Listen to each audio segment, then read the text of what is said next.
Halo Kang, ini adalah Fujitsu Livebook U939 laptop dari perusahaan Jepang yang boleh dibilang tanpa lawan. Harganya sekarang 3,7 jutaan atau mulai dari 3 jutaan. CPU-nya i7 generasi ke-8 Whiskey Lake ya, bukan Kaby Lake R. RAM-nya 16GB, storage-nya 512GB, display-nya 13,3 inci, Full HD dan wide view angle juga. Porta koneksinya semuanya ada dan beratnya nggak sampai 1 kilo Kang ya. Jadi ini ringan banget, 900 gram, dan bahkan ketika ditambah chargerannya pun kecil seperti ini. Chargerannya hanya menjadi 1,2 kiloan, 1,3 kiloan saja ya Kang. Laptop ini sudah menemani saya 14 hari lamanya kira-kira ya. Jadi sudah saya gunakan sebagai laptop utama saya untuk kerja. Dan inilah kesimpulan saya yang dapat saya bagikan.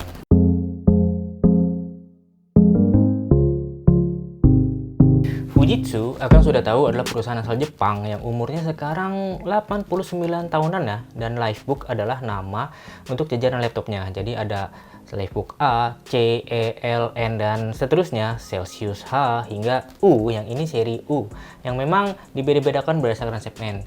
Jadi seperti U ini ya, U9, artinya ini laptop kelas bisnis premium. Angka 3 artinya itu ukuran layarnya 13 inci, dan 9 di belakangnya adalah generasi. Ada Livebook U938 atau U9310 yang sudah beredar bekasnya juga ya Kang. Kenapa saya memilih ini U939 bukan U938 atau U9310? Karena U938 masih ada layarnya yang HD saja, walaupun RAM-nya itu masih kita bisa upgrade satu slot.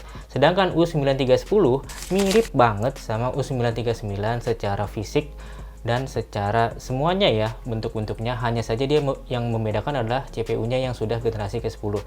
Tapi harganya agak terpaut jauh, jadi saya pilih yang tengah-tengah saja, U939, yang akan bisa beli di bawah 4 juta, 3 sampai 4 jutaan saja.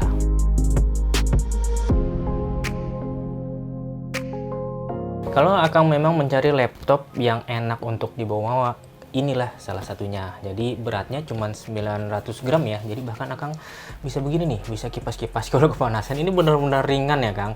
Dan ukurannya dia ini 30 cm ya, 30 satuan, dan lebarnya ini 21 cm, dan ketebalannya hanya 1,5 cm saja. Dan benar-benar membawa laptop ini sama sekali nggak terasa ya, dengan chargeran yang tadi juga sangat ringan. Benar-benar pengalaman yang menyenangkan untuk membawa laptop ini ke mana-mana. Materialnya juga dari magnesium ya Kang, walaupun ini penutup ini plastik, tapi rangkanya dalamnya ini magnesium. Dan kalau kita perhatikan detail, memang ada corak-corak pola-pola seperti magnesium. Dia ringan, kecil, tipis, dan terasa solid ya.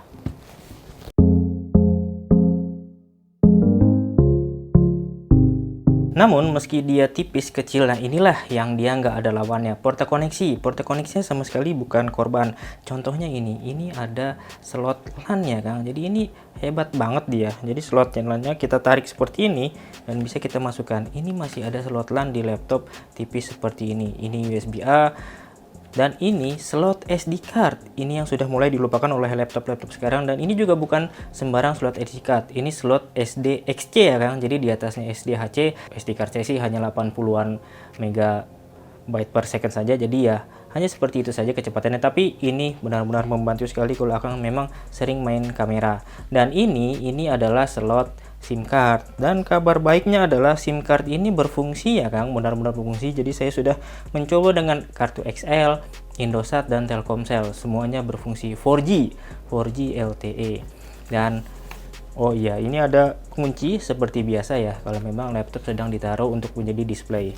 Di bagian belakangnya nggak ada apa-apa, hanya ini tempat exhaust keluar panas saja. Di sisi sebelahnya ini ada tempat charger, dan ini kemudian ada dua USB Thunderbolt. Kalau varian i7 dia memang ada Thunderboltnya, tapi kalau varian yang i5 tidak ada Thunderboltnya ya Kang.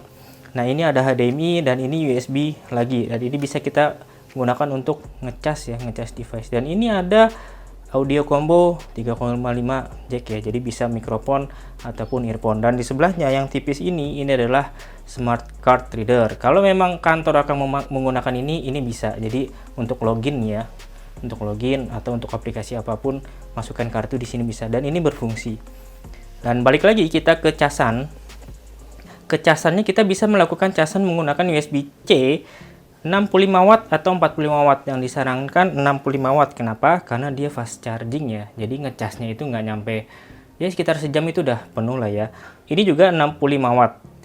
Nah, ngomongin ngecas, ini ada slot indikator banyak banget ya. Jadi selain untuk casan dan baterai, ini ada slot, ini indikator untuk powernya, ini indikator casannya yang dia akan menyala putih dan mati ketika sudah full.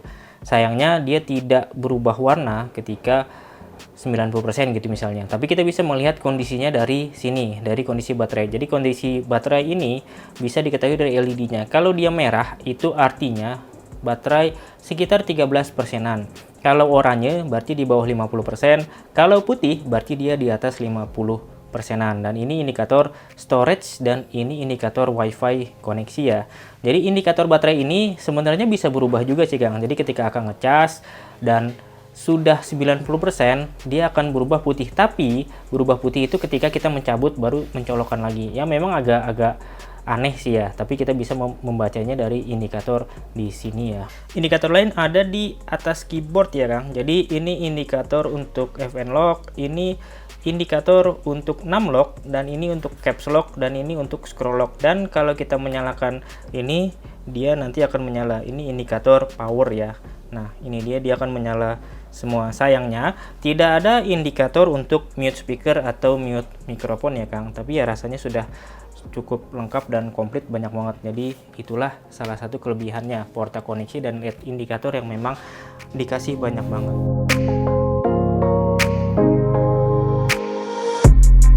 Nah, sekarang kita ke displaynya.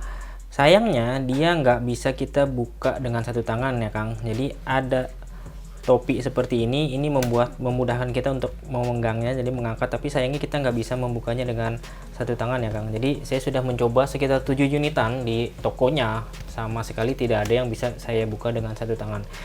Memang karena dia tipis ya, jadi ketika kita angkat ya dia ikut terangkat juga, jadi tidak bisa menahan engselnya, ini tidak bisa menahan dan tidak bisa juga diatur di engselnya. Jadi ya kita terima saja apa adanya. Dan kalau kita menyalakan, kalau Akang lihat dia berkedap-kedip. Berkedap-kedip artinya ini ada infrarednya dan webcamnya Full HD. Ini ada infrarednya dan saya sudah menyeting jadi Windows Hello ya. Jadi kita masuk bisa menggunakan IR kamera atau juga fingerprint.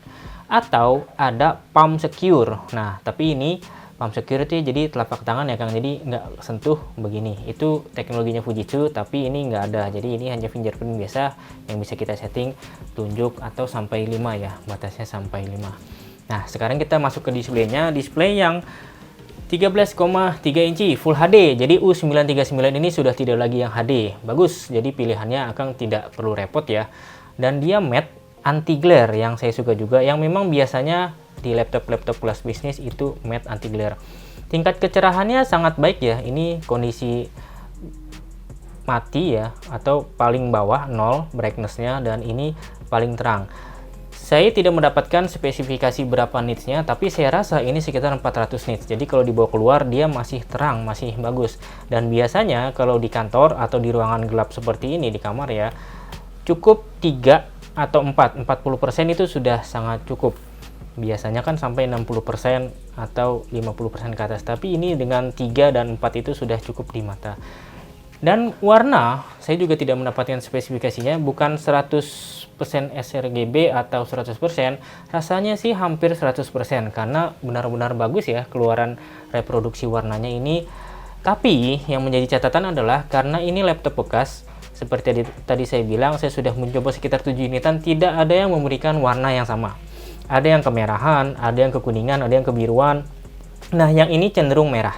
Kalau laptop ini yang Akang lihat sekalian, ini cenderung ke merah-merahan, tapi masih normal, masih dalam batas wajar-wajar saja. Dan memang karena itu laptop bekas. Dan ada lagi yang saya temukan glossy ya. Nah, kalau glossy rasanya itu laptopnya sudah pernah diganti atau touchscreen. Tapi kenyataannya tidak touchscreen, karena memang ada varian ini yang touchscreen ya. Tapi kenyataannya waktu saya coba itu tidak touchscreen, tapi glossy. Nah, rasanya itu sudah diganti ya.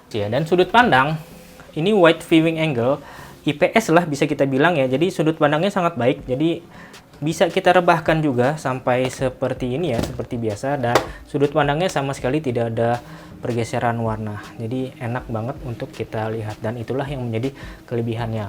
Oh, satu lagi, kita ke webcam. Webcam ini ada penutupnya ya Kang. Jadi kalau akan mendapatkan tidak ada penutupnya wajar sih, karena ini hanya sebatas seperti di lem saja. Jadi ada yang sudah copot penutupnya. Kalau masih ada ini ya bagus banget. Kita nggak usah beli lagi penutup webcam tambahan ya. Jadi sudah ada dari bawaan. Dan hasil webcamnya bisa Akang cek sendiri.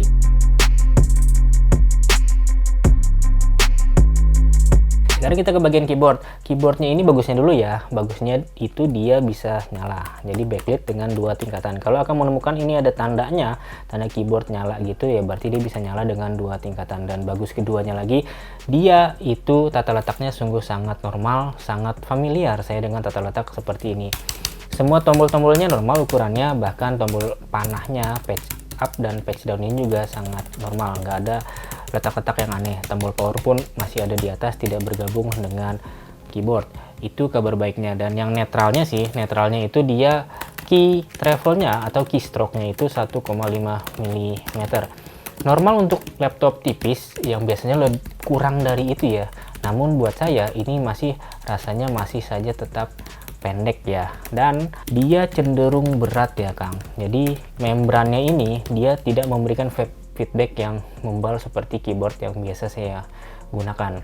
Jadi kalau Akang memang berniat membeli laptop ini utamanya untuk mengetik, coding misalnya, atau menulis apapun banyak-banyak, mengedit tulisan atau apapun itu ya, bukan keyboard ini yang saya sarankan, karena akan cepat lelah sekali menggunakan keyboard.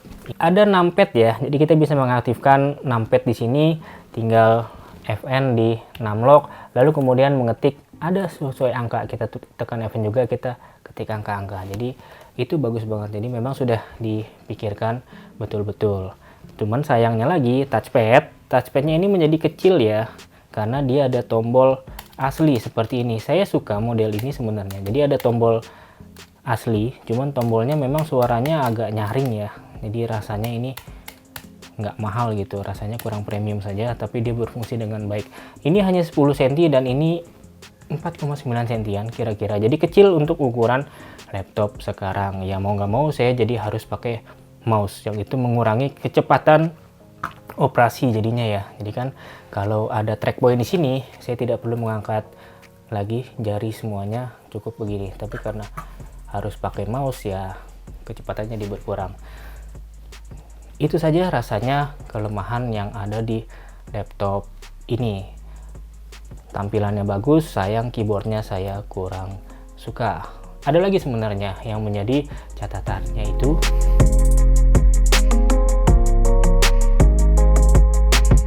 saat Akang akan membukanya itu sangat repot. Tapi sebelumnya kita buka juga yang agak merepotkan, ini membuka SIM card ya.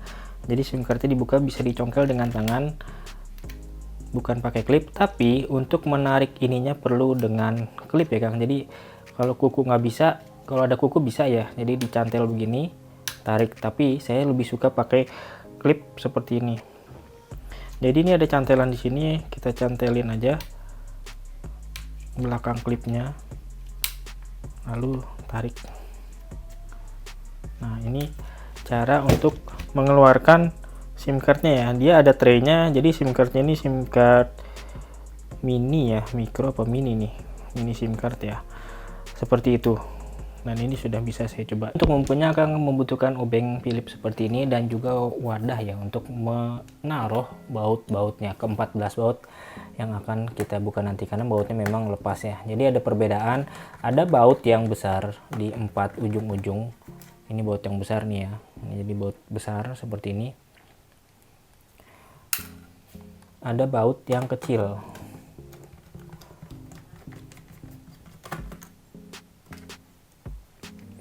Ada baut yang kecil seperti ini ya. Nah ini ada baut yang kecil seperti ini. Jadi ada 4 baut besar dan 10 baut kecil ya Kang. Alasannya kenapa sampai banyak begitu, karena memang setelah semua baut terbuka, jadi tidak ada klip lagi yang menahan penutup cover ini ya Kang. Jadi semuanya langsung terbuka. Dan ini Kang lihat, ini penutupnya dari plastik ya, lentur sih dia walaupun dia tipis. Nah, ini akan lihat ini tempat chargeran ya, jadi masih bisa kita copot, masih bisa kita ganti. Walaupun kita bisa menggunakan cas USB-C, tapi dia menyediakan yang masih bisa kita ganti, dan ini bagus banget ya. Ini engselnya saya tidak bisa mengatur lagi karena ada frame, dan akan lihat ini framenya frame magnesium ya, dia bagus, jadinya dia kokoh, kuat, ringan. Nah, kemudian ke bagian sini ini baterai CMOS langsung bisa kita akses, dan ini adalah SSD ya. Kalau kalian lihat di sini ini adalah SSD yang agak aneh. SSD posisinya, maksudnya ini posisinya terbalik SSD-nya. Jadi kalau mau masang ya hati-hati aja sih, ini terbalik, tapi memang artinya berarti kita bisa menggunakan SSD yang 2 sisi juga ya Kang. 2 sisi bisa kita gunakan SSD-nya. Ini SSD-nya sebatas SATA, karena memang saya memilihnya hanya SATA. Ketika saya tanya penjual, SSD-nya baru atau enggak baru, tapi ini mereknya DST ya. Dia jadi mereknya merek random, bukan dari bawaan. Saya lebih prefer menggunakan SSD yang memang saya sudah percaya, yang sudah agak lama gitu. Karena kalau saya pasang NVMe, yang terbayang adalah dia panas. Kalau mereknya itu saya belum tahu, belum paham, nantinya akan lebih cepat panas. Itu saja sih. Jadi saya milih SATA, dan kecepatannya ya seperti kecepatan M.2 SATA seperti biasa ya. M.2 2280. Bisa diganti dengan NVMe, bisa. Itu tambah 100.000 kalau di sana ya. Tapi saran saya sih memang beli saja SSD yang memang akan percaya gitu ya. Ini di bagian atasnya ini CPU, ini Intel i7 Whiskey Lake ya, 8665U versi U, jadi memang dia versi hemat daya ya. Memang ini laptopnya laptop tipis banget ya Kang. Kalau memang Akang ingin membeli laptop pertama ya saran saya minimal Gen 8. Kenapa? Karena dia sudah 4 core, performanya oke untuk harian. Dan juga Windows-nya sudah bisa ke Windows 11 ya, upgrade jadi resmi dapat Windows 11. Dan ngomongin Windows ini asli, jadi original. Ketika saya cek serial number-nya ada. Caranya bagaimana nanti coba saya taruh di deskripsi atau di komen ya. Dan kemudian kita ke bagian yang lainnya, kipas. Kipasnya ini bisa dibilang kecil dan hanya single ya. Dan exhaust-nya hanya ada di sini. Dan inilah yang membuat rasanya memang dia agak throttling ya. Jadi agak tertahan. Ketika saya gunakan untuk gaming atau rendering atau editing, itu memang panasnya 90-an derajat. Menyentuh 100, pernah menyentuh 100. Jadi kalau gaming itu memang nggak bisa lama-lama ya Kang. Dia rasanya di tangan itu akan panas di keyboard ya. Maksud saya di keyboard. Jadi 90 derajat lebih. Kalau mau gaming memang ya nggak usah lama-lama, ganti matiin ya seperti itu. Dan di sebelahnya atau di bawahnya dulu ya. Jadi di bawahnya ini adalah baterai. Nah, baterainya ini akan lihat besar ya. Tapi di spesifikasi ada 2 macam. Ini yang 4 sel. Ada juga yang 2 sel. Jadi hanya separuhnya seperti ini. Kalau bisa dapatkan yang 4 sel seperti ini. Ini 50 watt hour. Walaupun kapasitasnya tinggal 36 Wh. Berapa lama dia bisa bertahan? Kira-kira 3-4 jam. 4 jam itu bagus banget, 3,5 jam lah. Dari 100% ke 10% atau dari 90 ke 10 kira-kira 3,5 jam. Pemakaian online ya, jadi office, download segala macam itu sekitar 3,5 jam. Kabar bagusnya, kalau ngecas itu cepat ya. Jadi ya 60 menit itu bisa 80% bertambahnya. Jadi cepat banget, itu bagusnya. Nah, ini yang saya bilang modem.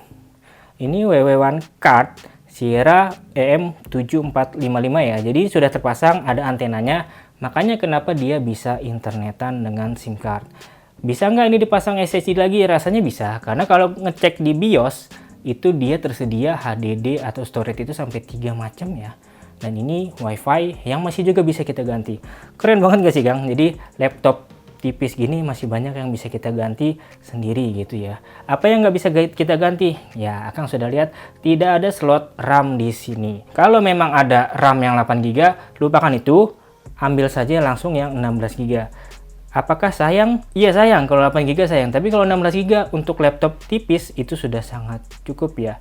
16 GB di laptop seperti ini sudah sangat cukup. Nah, kemudian kita ke baterai lagi. Kalau memang Akang ingin menggantinya dengan yang baru, sayang juga ini baterainya itu ada 6 baut ya. Jadi 6, jadi bukanya itu agak payah, tapi tinggal nanti koneksinya di sini tinggal kita angkat. Tapi hati-hati karena saya setelah mengangkatnya, bagian touchpadnya ini juga ikut terangkat. Jadi Akang lihat saja. Kalau memang touchpadnya ini kabelnya terangkat ya tinggal dimasukin lagi, nggak jadi soal sih.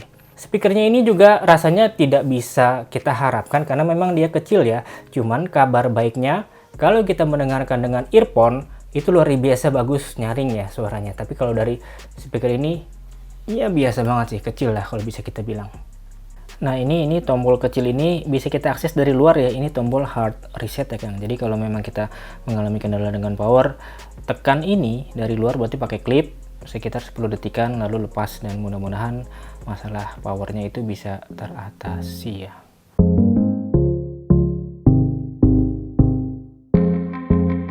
Jadi kalau kita ngomongin performa, laptop ini bandingannya dengan Dell Latitude 7300 atau Lenovo ThinkPad X390 atau juga HP EliteBook 830 generasi ke-6. Saya baru mencoba Dell Latitude 7300 tapi itu versi i5-nya dan dia menang ya. Secara benchmarking dia menang, Fujitsu ini menang. Tapi secara keseharian tidak akan terasa bedanya.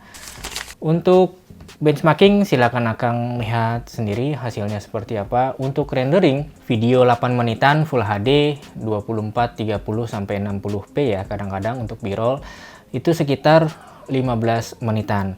Dan kemudian untuk Blender Classroom ya, untuk Blender Classroom itu 30 menitan, dan memang laptop ini tidak diperuntukkan untuk rendering atau kerja-kerja 3D seperti itu ya Kang.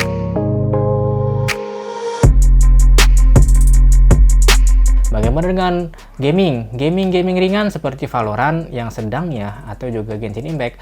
Valorant saya sudah mencoba dengan Full HD low, itu nggak stabil dan 60 frame per second. Saran saya turun ke 720 atau HD ya 1366x768 dengan settingan low, itu baru bisa kita, walaupun ada turun-turunnya tapi lebih stabil dibandingkan dengan Full HD. Begitu juga dengan Genshin Impact. Genshin Impact itu lowest ya Kang. Jadi Full HD lowest itu masih bisa dapat di 25-30. Saat di dungeon, battle atau apapun itu ya 25-30 Genshin Impact kan masih oke ya. Walaupun hanya saja ya grafisnya grafis lowest. Kita tidak bisa mengharapkan lebih. Walaupun yang i5 dan i7 semuanya GPU-nya sama-sama onboard. Jadi tidak bisa kita harapkan untuk kerja-kerja GPU yang ekstensif ya Kang.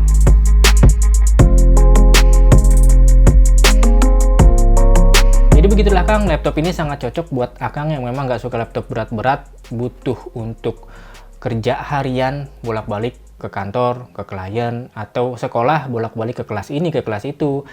Yang butuh bawa ringan-ringan tapi bisa diajak kerja agak berat, ringan ke berat, kecuali kerja-kerja 3D ya, itu sudah sangat cukup. Tapi kalau memang kerjaan Akang itu lebih banyak mengetik, lebih banyak rendering 3D, aplikasi teknik, tentu bukan laptop ini yang Akang cari.